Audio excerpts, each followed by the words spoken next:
Vivek Jyoti Shomman Award is being given by our respected Vice Chancellor Sir Professor Dr. Subhadra Kumar Dey to Sri Sanjay Jhunjhunwala.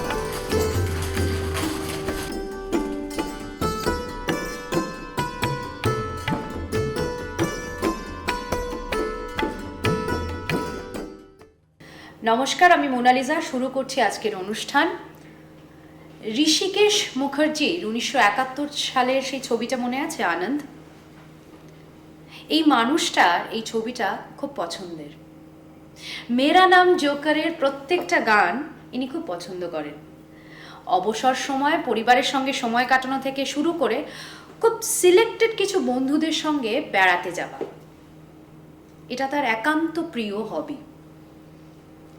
একাধারে তিনি যেমন এক dedicated family man, অন্যদিকে কিন্তু he is a hard core professional আর নামজাদা industrialist বটে।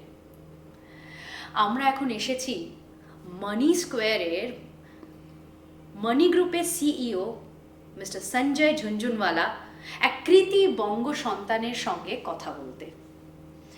কথা শুধু না, একটা ছোট্ট সাক্ষাৎকার, কিন্তু এই সাক্ষাৎকার তথাকথিত সেই সাক্ষাৎকারের মতন হবে না, একটু আড্ডা হবে, গল্প হবে।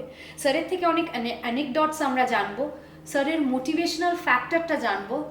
From where did he start, we will also learn about his long journey.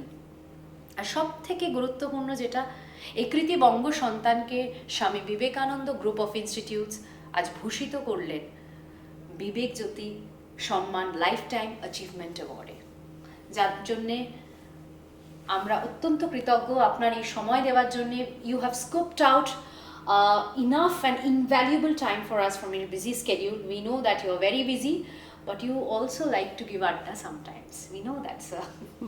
Sir, কেমন আছেন আগে বলুন? All is well. All is well. All is well. Yes. All is well. আমি ঠিক বলেছি কি আনন্দ আপনার অত্যন্ত প্রিয় ছবি? Yes. Yes. বিকজ আপনি পুরনো দিনের ছবি এবং গান খুব পছন্দ করেন। Yes. স্যার, কেমন লাগছে আজকে এই অ্যাওয়ার্ড, এই উত্তরীয় পেয়ে? We are feeling elated. We have been appreciated. It is a feel good for sure.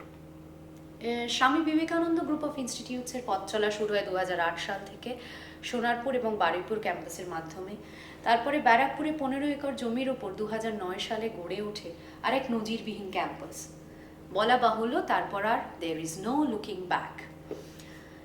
বিবেক জ্যোতি সম্মান এই অ্যাওয়ার্ড, এই life time achievement award, doctor Nandan Gupta এই গ্রুপ অফ ইনস্টিটিউটসের কর্ণধার, তারই ব্রেন চাইল্ড বা তার নিরলস এক পরিশ্রমের ফলস্বরূপ এই অ্যাওয়ার্ড আমরা সেই সব কৃতি বঙ্গ সন্তানদের দিচ্ছি বা তাদের ভূষিত করা হচ্ছে যারা পৃথিবী জুড়ে নিজেদের নিরলস পরিশ্রমে নজির গড়েছে।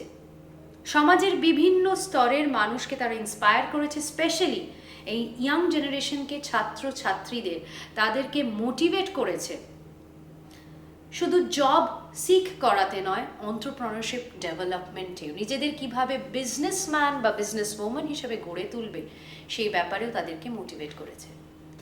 স্যার, আপনাকে প্রথম প্রশ্ন করব যে এখন প্রচুর private universities they have come up, so what is a special focus, what should be the special focus for the young generation so that they can be a good human being and a good skilled person and a hardcore professional? তিনটের খুব সুন্দর একটা মেলবন্ধন কি করে হবে? What should be the focus of the new private universities along with so many courses? See, ultimately, whatever you teach, what best you can teach is to be a good human being. So, rest all is a byproduct. If you groom a excellent personality, if your imparting of values is correct, then ultimately the success is there. Maybe it will be delayed, maybe it will be coming late for a few, but the success is guaranteed. The good thing in the new universities is that they have got all the wisdom and flexibility to dovetail their courses in the changed ambience and in the changed business scenario. Kids of today are very smart. They select properly as to what they want to learn. The yesteryear universities, the yesteryear's teaching methods with digitization have undergone huge changes. Youngsters realize that the best thing what can happen to the new universities who have been for whom the acts have been passed over the last 5-7 years is they can change their thought process and method of teaching very fast, which in the case of the universities of yesteryears may not be that easy. Sir, why then so many students are they're eager and they are longing to go outside in foreign universities and they are not coming back? I mean, your son has come back after a nice and good degree and he has started on his own and he has joined your company. But everybody is not like your son. Might be, are you a good father or are you a very supportive guardian in that case? And should the guardians of today, should they be focusing on the point that, okay, tumi jao, baire videshe porashona koro and then you come back? See, this has got a slightly harsh answer. As I said you some time back, the kids are very smart.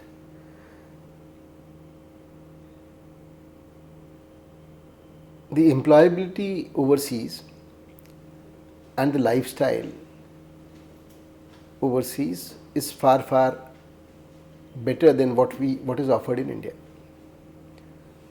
A kid who has got nothing to gain coming back to India will cling on to education system what is imparted to him and then try to make good for his life overseas. But for a kid who has got lot to lose in the event he doesn't comes to India, he will positively come back to India. I don't want to say anything beyond this. Thank you so much, sir. Thank you. I'm sure you have understood what I want to say. Yes, absolutely, absolutely. Sir, what is the difference between the universities abroad and the universities here? Is there any quality difference or qualitative difference in their standard of teaching or the teaching method and the mode? See, maybe a couple of years back, I visited a couple of universities when I was searching the right university for my son. I visited them in America, I visited them in UK. See, these are all universities with a legacy of 50 to 100 years. So, the good thing what has happened especially in the American universities, is that they have unlearned a lot to learn what is required today. The old legacies have brought in very strong do's and don'ts, which is being diligently followed even today. But for the newer universities in our country, the learning curve has started and it will take some time to cask, maybe a decade or two or maybe more. But in this process, some of the Indian universities, they are in a rush to rush to improve on the copied things. They are doing a good job. But the ones who are not modulating themselves to the present day requirements are lagging behind. Sir, what is the scenario of real estate sector in Bengal and in Eastern India? Are there enough opportunities for jobs, those who are seeking jobs? Jobs in which front? Real estate sector.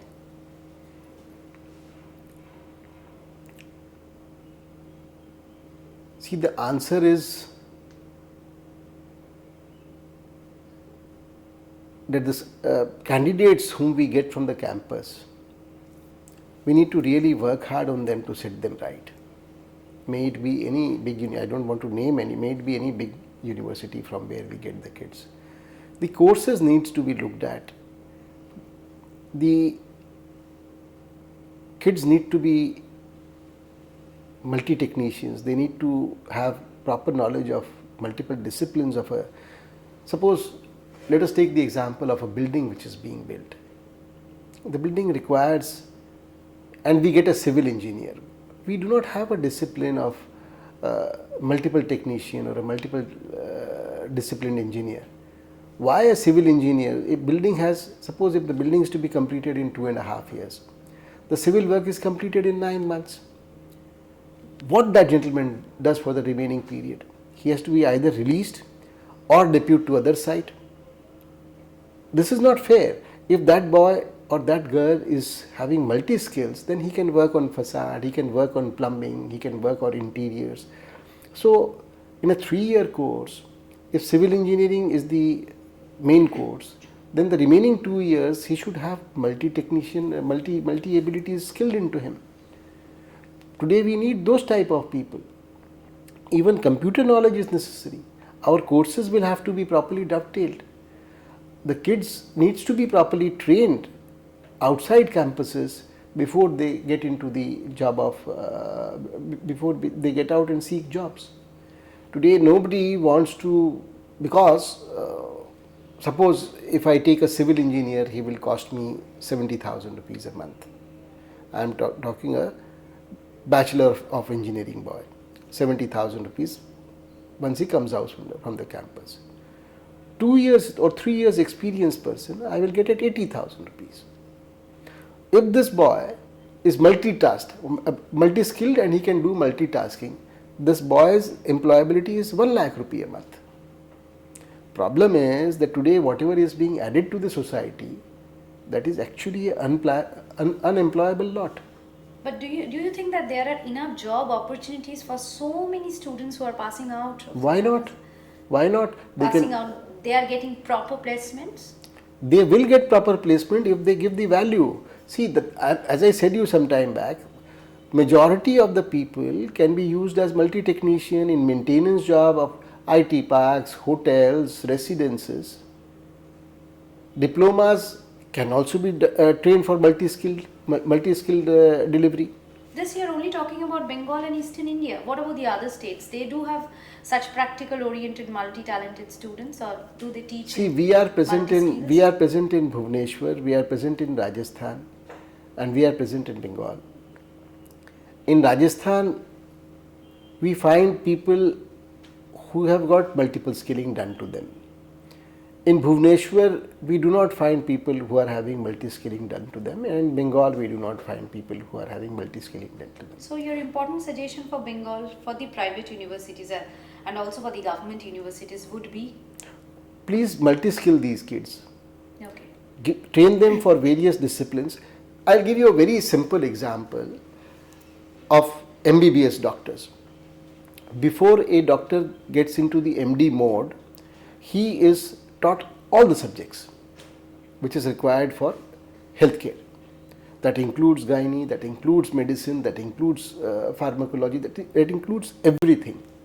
Thereafter, he selects a specialization and then he can become a MD in medicine, MD in radiology, MD in ortho.